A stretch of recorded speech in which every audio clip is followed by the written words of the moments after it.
नमस्कार मित्रों, मैं एसपी भारद्वाज आपका एक बार फिर से स्वागत करता हूं। 14 मई से कल से लेकर 30 मई तक की चर्चा करेंगे। कल आपको बता दें, सूर्य का राशि परिवर्तन होगा। सूर्य संक्रांति का कल दिन है और सूर्य आपके छठे भाव में गुरु के साथ गोचर करेंगे कल से। हालांकि शुक्र भी 18 तारीख के पश्चात 19 तारीख को बल्कि सूर्य और गुरु के साथ मिल जाएंगे, तो 3 ग्रह आपके छठे भाव में, जिसे ऋपु स्थान भी कहते हैं, योग बनाएंगे।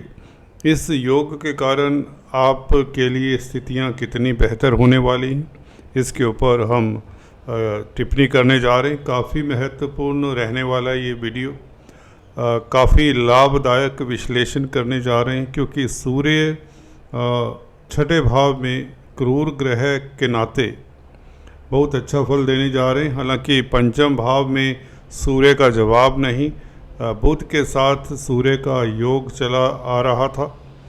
ये बहुत बेहतर रहा आपके लिए, जैसा कि फीडबैक भी मिला। कुछ जातकों को यहाँ पर काफ़ी सफलता मिली, खासकर इमिग्रेशन से रिलेटेड मुद्दों को लेकर जो परेशान थे, जिनका वीज़ा इत्यादि नहीं लग रहा था, उनको सफलता मिली एक्सपोर्ट इंपोर्ट के कार्यों में। और शेयर बाज़ार से, हालांकि ये बात भी सही है कि इलेक्शंस के समय शेयर मार्केट का ग्राफ काफ़ी डाउन चला जा रहा है, ये किसी से छिपा नहीं है। परंतु आप लोगों के लिए शेयर बाज़ार के भाव में पंचम भाव शेयर मार्केट का माना जाता है, स्पेकुलेशन का माना जाता है, यहाँ से विचार किया जाता है शेयर बाज़ार का। और सूर्य का यहाँ पर गोचर कल तक रहेगा। कल राशि परिवर्तन होगा। सूर्य उच्च के हैं तो आत्मिक बल में वृद्धि किए होंगे आपके निश्चित तौर से, और अभी भी उतनी ही बेहतर स्थिति में कहे जाएंगे। हालांकि शत्रु की राशि में रहेंगे, शुक्र इनके कोई मित्र नहीं होते, परंतु छठे भाव में कोई भी क्रूर ग्रह हो, वह कैसी भी स्थिति में हो, अंततः अच्छा फल दे देता है। गुरु का साथ मिलेगा। गुरु आपके लिए 2 केंद्रों के मालिक हैं, सुख भाव के मालिक हैं, चतुर्थ भाव और लगन के मालिक हैं। तो गुरु अस्त हैं और कुछ दिन और अस्त रहेंगे। जून के महीने से यह उदय भी हो जाएंगे। परंतु आपको बता दें, गुरु जैसे प्लैनेट जब अस्त हों तो इतना प्रभाव, नेगेटिव प्रभाव जो एक दम से आप लोग सोच लेते हैं या कुछ ज्योतिषगण आपको बताते हैं, ऐसा मैंने नहीं देखा। कई जातकों की कुंडली का विश्लेषण कर चुका हूँ, काफ़ी हज़ार कुंडलियाँ देख चुका हूँ 30 साल में। मैंने पाया है अगर किसी की कुंडली में 2-3 ग्रह अस्त होते हैं तो वह राजयोग कारक हो जाते हैं। इसी तरह से 2-3 ग्रह कोई नीच राशि में हो, वह भी राजयोग देने का फल कर देते हैं। तो ये जरूरी नहीं एक अस्त ग्रह आपको बुरा फल ही दे। उस ग्रह के साथ कौन सा ग्रह संबंध बना रहा है, उस ग्रह का जो अस्त ग्रह है दूसरे वर्गा चार्ट में कैसा है, और नक्षत्र इत्यादि की स्थिति भी आपको देख लेनी चाहिए। तत्पश्चात आपको आंकलन करना चाहिए कि अस्त ग्रह की अगर आपकी दशा अंतर्दशा है तो भयभीत नहीं होना चाहिए, नेगेटिव तो बिल्कुल नहीं होना चाहिए। और मैंने अक्सर पाया 0 डिग्री के ग्रह जब 6, 8, 12 भावों में होते हैं, अस्त हों, तो यहाँ पर विपरीत राजयोग का पुरजोर फल देते हैं।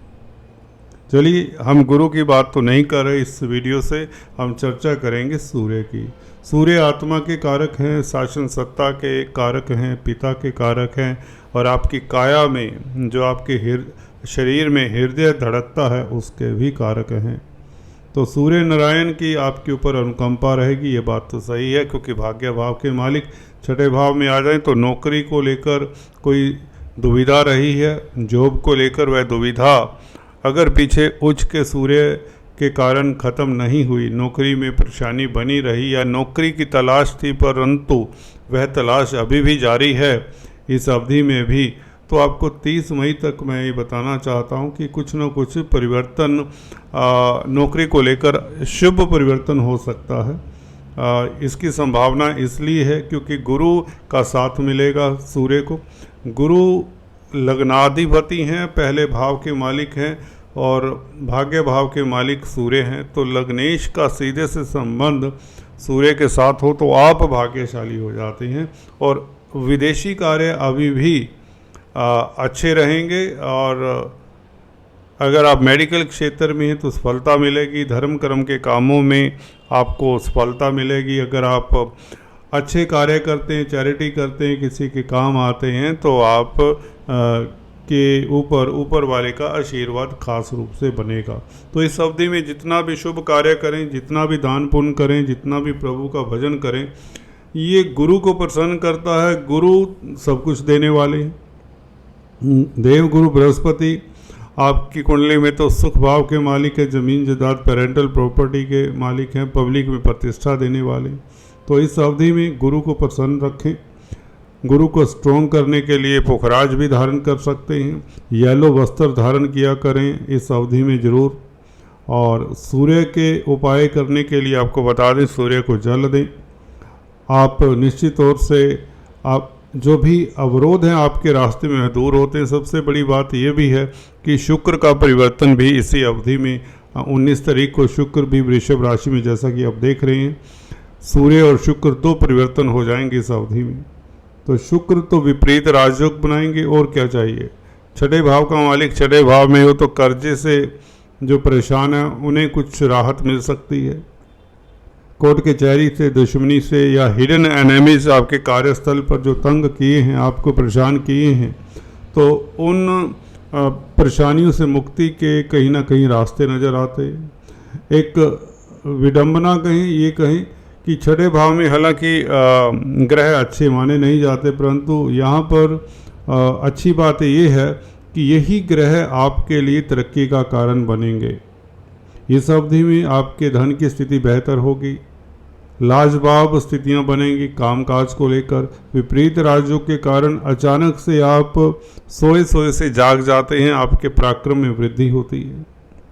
रोज़मर्रा की दिक्कतों से आप उभर कर आते हैं और लव लाइफ आपकी श्रेष्ठ रहती है। शेयर बाजार वालों के लिए खास स्थितियां बेहतर रहेंगी, ये बात भी मैं आपसे कहना चाहता हूं, क्योंकि यहाँ पर सूर्य छठे भाव में आकर भाग्य भाव का मालिक छठे भाव में हो, तो अगर आपका कार्य क्षेत्र शेयर मार्केट है, लॉटरी इत्यादि का कामकाज, वायदा व्यापारी हैं, म्यूचुअल फंड्स में इन्वेस्ट करते हैं तो बहुत बेहतर, विदेशों में कामकाज करते हैं तो बहुत बेहतर, मेडिकल क्षेत्र में दवाइयों से संबंधित कामकाज करते हैं तो बहुत बेहतर। परंतु अपने अगर आप पुरुष जातक है तो पत्नी के स्वास्थ्य का ख्याल रखें, और रोमांस इत्यादि में कहीं ना कहीं अवरोध आ सकते हैं, उसका ध्यान रखें। फिर भी बुध का अकेले रह जाना ये अच्छा है। दशम भाव का मालिक केंद्र त्रिकोण राजयोग बनाएगा बुध। पंचम भाव में जब भी इस तरह का ग्रह बैठा हो, केंद्र का मालिक है, दो केंद्रों का मालिक है बुध, अकेला यहाँ पर 14 तारीख से लेकर 30 मई तक अकेला होगा। बुद्धि के स्थान पर बुद्धि का मालिक हो, बुद्धि का कारक तो यहाँ पर आपके निर्णय अच्छे होंगे। खासकर यहाँ पर कन्फ्यूजन दूर होंगे। व्यापार के लिए अच्छा होगा क्योंकि कर्म भाव का मालिक अकेला केंद्र त्रिकोण राजयोग बना रहा है, इसके ऊपर शनि की तृतीय दृष्टि रहेगी। शनि धन भाव के मालिक है, तो कार्यस्थल से धन आने का आयोजन प्रयोजन बुध करेगा, बखूबी करेगा बल्कि, क्योंकि शनि की दृष्टि बुध के ऊपर हमेशा अच्छी ही मानी जाती है। दोनों मित्र हैं।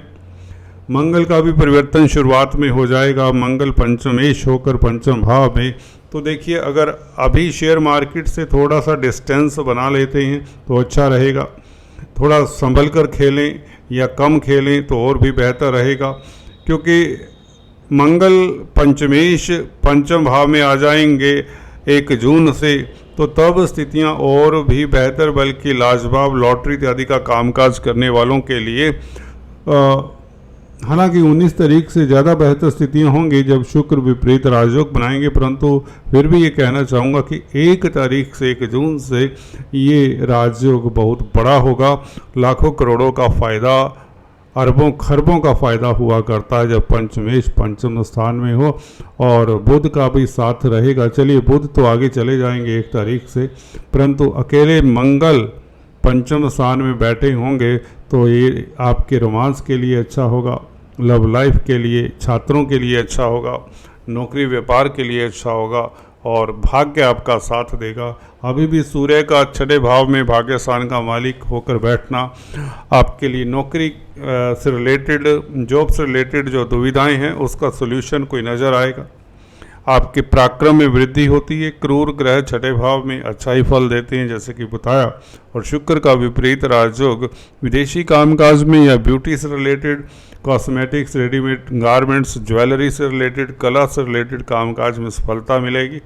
और स्त्री वर्ग से थोड़ा सा डिस्टेंस बनाकर रखें कार्यस्थल पर, अदरवाइज़ कई बार दिक्कत हो जाती है अगर आपकी कमज़ोर दशा अंतर्दशा हो। और इस बीच आपको एक उपाय बता देता हूँ। काले कुत्ते को कुछ न कुछ खिलाते रहें रोज़ डेली बेसिस पे। इससे आपके कार्यस्थल पर आ रहे अवरोध दूर होंगे, आपकी तरक्की यथोचित बनी रहेगी। दोस्तों आज इतना ही, फिर से मिलेंगे, चर्चा को जारी रखेंगे अगले वीडियो में। तब तक के लिए stay tuned. Thanks for watching this video.